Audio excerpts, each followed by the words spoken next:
ఒక దేశం రెండు ముక్కలుగా మధ్యలో ఏకంగా 1600 కిలోమీటర్ల దూరం వింటుంటేనే ఆశ్చర్యంగా ఉంది కదూ. కాని 1971కి ముందు పాకిస్తాన్ పరిస్థితి సరిగ్గా ఇదే.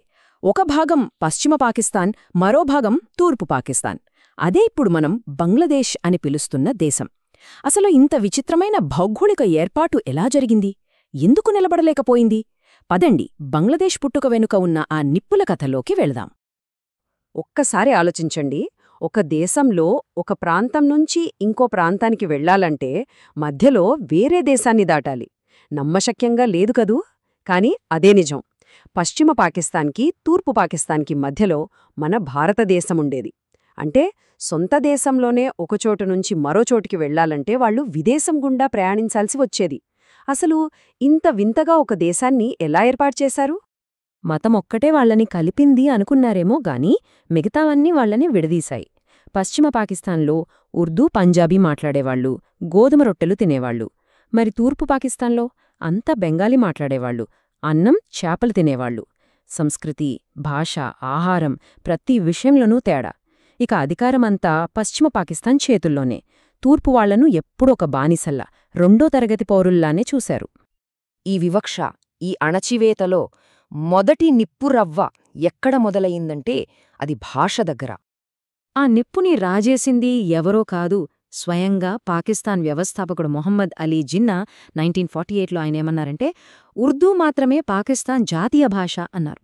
మరి దేశంలో మెజారిటీ ప్రజలు మాట్లాడే బెంగాలీ సంగతేంటి? వాళ్ల భాషకి విలువలేదా? ఈ ప్రశ్న తూర్పు పాకిస్తాన్లో ఆగ్రహాన్ని రగిలించింది. 1952లో ఢాకా యూనివర్సిటీ స్టూడెంట్స్ శాంతియుతంగా తమ భాష కోసం నిరసన చేస్తుంటే వాళ్లపై పోలీసులు కాల్పులు జరిపారు. ఎంతోమంది యువకులు చనిపోయారు. ఆ ఒక్క సంఘటనతో రెండు ప్రాంతాల మధ్య నమ్మకమనేది పూర్తిగా చచ్చిపోయింది. భాషతో మొదలైన ఈ అణచివేత అక్కడితో ఆగలేదు. అది ఆర్థిక దోపిడీ వైపు మళ్ళింది. ఇక్కడే అసలు కథ మొదలయ్యింది. పాకిస్తాన్ ఖజానా నిండేదెక్కడ్నుంచో తెలుసా? తూర్పు పాకిస్తాన్ నుంచే. దేశ మొత్తం ఆదాయంలో దాదాపు 65%, అంటే మూడింట రెండొంతులు తూర్పు పాకిస్తాన్ నుంచే వచ్చేది. ముఖ్యంగా వాళ్లు పండించే జనపనార ఎగుమతులతోనే పాకిస్తాన్ బతికేది. అయితే ఇంత సంపాదించి పెడుతున్న తూర్పు పాకిస్తాన్కి తిరిగి వాళ్లు ఇచ్చిందెంతా? కేవలం 25% అభివృద్ధి నిధులు మాత్రమే. అంటే సంపాదనంతా తూర్పునుంచి, ఖర్చు మాత్రం పశ్చిమ పాకిస్తాన్లో. దీన్ని దోపిడీ అనక ఇంకేమంటారు? తూర్పు పాకిస్తాన్ని ఒక వలస ప్రాంతంగా వాడుకుని వాళ్ల వనరులన్నింటినీ పీల్చేశారు. ఈ ఆర్థిక దోపిడీకి తోడు ప్రకృతి కూడా వాళ్లని పరీక్షించింది. 1970లో వచ్చింది ఆ భయంకరమైన తుఫాను, భోలా తుఫాను. అందులో చనిపోయిన వాళ్ల సంఖ్య 5 లక్షలు. ఊహించుకోడానికే భయంకరంగా ఉంది కదా. ఒక తుఫానొచ్చి 5 లక్షల మంది ప్రజలు చనిపోతే కనీసం ప్రభుత్వం పట్టించుకోవాలి కదా. కాని పశ్చిమ పాకిస్తాన్ ప్రభుత్వం కన్నెత్తి కూడా చూడలేదు. దాదాపు ఎలాంటి సహాయం పంపలేదు. ఆ రోజు బెంగాలీ ప్రజలకు ఒకటి స్పష్టంగా అర్థమైపోయింది: మనం ఈ దేశానికి చెందినవాళ్లం కాదు, మన ప్రాణాలకిక్కడ విలువే లేదు అని. ఆ క్షణమే స్వాతంత్ర్యం తప్ప మరో మార్గం లేదని వాళ్లు నిర్ణయించుకున్నారు. ఈ నేపథ్యంలోనే పాకిస్తాన్ చరిత్రలో మొదటిసారిగా ఒక సాధారణ ఎన్నికలు జరిగాయి. 1970లో జరిగిన ఎన్నికలు దేశ భవిష్యత్తునే మార్చేశాయి. ఆ ఎన్నికల ఫలితం చాలా స్పష్టంగా వచ్చింది. తూర్పు పాకిస్తాన్ నాయకుడు షేక్ ముజీబుర్ రెహమాన్ నాయకత్వంలోని అవామీ లీగ్ పార్టీకి సంపూర్ణ మెజారిటీ వచ్చింది. ప్రజాస్వామ్యం ప్రకారం ఆయనే మొత్తం పాకిస్తాన్కి ప్రధానమంత్రి అవ్వాలి.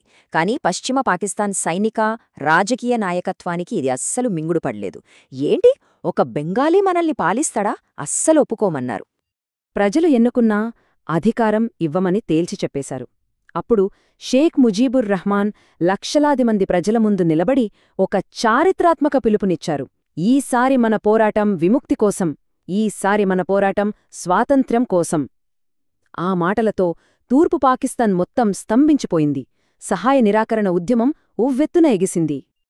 ప్రజల ప్రజాస్వామ్య ఆకాంక్షలకు పాకిస్తాన్ సైన్యం తుపాకీతో సమాధానం చెప్పింది. ఇక్కడి నుంచి మొదలైంది ఒక నరమేధం, ఆపరేషన్ సర్చ్ లైట్. 1971 మార్చి 25 చరిత్రలో ఒక చీకటి రాత్రి. ఆపరేషన్ సర్చ్ లైట్ పేరుతో పాకిస్తాన్ సైన్యం తమ సొంత ప్రజల మీదే దాడికి దిగింది. వాళ్ళ మొదటి టార్గెట్ ఢాకా యూనివర్సిటీ. ఎందుకంటే అక్కడే కదా ఉద్యమం పుట్టింది. మేధావులను, ప్రొఫెసర్లను, విద్యార్థులను ఇళ్లలోంచి బయటకు లాగి దారుణంగా చంపేశారు. స్వాతంత్ర్యం అనే మాటను కూడా ఉచ్చరించడానికి వీల్లేకుండా చేయాలన్నది వాళ్ల ప్లాన్. ఆ ఒక్క రాత్రితో మొదలైన ఆ మారణ హోమం ఆ తర్వాత 9 నెలలపాటు కొనసాగింది. పాకిస్తాన్ సైన్యం, వాళ్లకి సహకరించిన స్థానిక మూకలు కలిసి చేసిన ఈ నరమేధంలో చనిపోయిన వాళ్ల సంఖ్య అక్షరాలా 30 లక్షలు. ఇది కేవలం యుద్ధం కాడు, ఒక జాతిని సమూలంగా నాశనం చెయ్యాలనే ప్రయత్నం. ఈ దారుణాల నుంచి ప్రాణాలు కాపాడుకోవడానికి ప్రజలు పక్కనే ఉన్న భారతదేశం వైపు పరుగులు తీశారు. ఎంతమంది అనుకుంటున్నారు? 1 కోటి మంది. వాళ్ల ఇళ్ళు, పొలాలు, సర్వస్వం వదిలేసి శరణార్థులుగా మనదేశానికొచ్చారు. ఇది ప్రపంచ చరిత్రలోనే అతిపెద్ద శరణార్థుల సంక్షోభాల్లో ఒకటి. 1 కోటి మంది శరణార్థుల భారం, పొరుగునే జరుగుతున్న నరమేధం. ఈ పరిస్థితుల్లో భారతదేశం చూస్తూ ఊరుకోలేకపోయింది. అప్పటి ప్రధానమంత్రి ఇందిరాగాంధీ జోక్యం చేసుకోక తప్పలేదు. అయితే ఇందిరాగాంధీ ఆవేశంతో నిర్ణయం తీసుకోలేదు. చాలా వ్యూహాత్మకంగా అడుగులు వేశారు. మొదట పాకిస్తాన్ చేస్తున్న అరాచకాలను ప్రపంచ దేశాల దృష్టికి తీసుకెళ్లారు. ఆ తర్వాత అమెరికా, చైనాలు పాకిస్తాన్కు మద్దతు ఇవ్వకుండా ఉండేందుకు సోవియట్ యూనియన్తో ఒక స్నేహ ఒప్పందం చేసుకున్నారు. అదే సమయంలో బంగ్లాదేశ్ స్వాతంత్ర్యం కోసం పోరాడుతున్న ముక్తి బాహిని యోధులకు శిక్షణ, ఆయుధాలు అందించి వాళ్లని బలోపేతం చేశారు. సరైన సమయం కోసం ఎదురుచూశారు. ఆ సమయం డిసెంబర్ 3న వచ్చింది. పాకిస్తాన్ తొందరపడి మన ఎయిర్బేస్లపై దాడి చేసింది. అంతే, యుద్ధం అధికారికంగా మొదలైంది. ఇక అక్కడ్నుంచి భారత సైన్యం విశ్వరూపం చూపించింది. కేవలం 13 రోజుల్లో, అవును, కేవలం 13 రోజుల్లో యుద్ధాన్ని ముగించింది.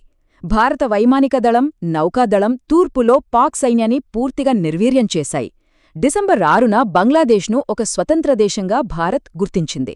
డిసెంబర్ 16 వచ్చేసరికి ఢాకాలోని పాక్ సైన్యం నలువైపుల నుంచి చుట్టుముట్టబడింది.